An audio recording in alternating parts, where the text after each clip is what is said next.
पानी इंसान जी अहम ज़रूरत सां गॾु ज़िंदगी जो जियापो पिणु आहे,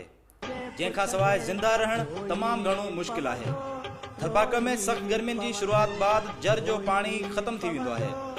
ऐं थरपाक जे ॻोठनि में पाणी जी सहूलियत लाइ ठहियल खूह बि सुकी वेंदा आहिनि, जंहिं करे ॻोठनि में पीअण जे पाणी जी मुश्किलात जनम वठंदी आहे।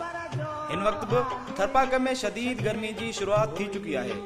ऐं जल्दी जर जो पाणी ख़तम थियण जा इम्कान आहिनि ऐं ईंदड़ ॾींहंनि में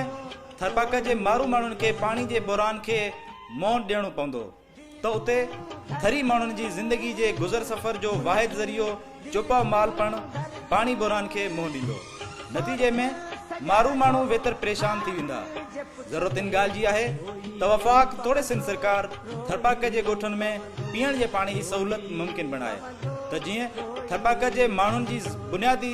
ज़रूरत पूरी थी सघे ऐं थर घणी तबाही खां बची सघे। असां वटि जेके आहिनि इहे अचनि था सभु वोटनि जे लाइ हू सभु वठी वोट वापसि केरु असांखे ईअं कोन थो पुछे त भाई पाणी जो हुन टाइम ते चवनि था से असांखे वोट ॾियो, असीं मसइला वञा सभु हल करे पोइ केरु पुछण वारो। तक़रीबन असांखे जेको पाणी जी त तमामु घणी किल्लत आहे, असांखे ॿियो हिन जो खाधो खुराक या कणक कोन थी खपे, असांखे पाणी जो महिरबानी थिए गवर्नमेंट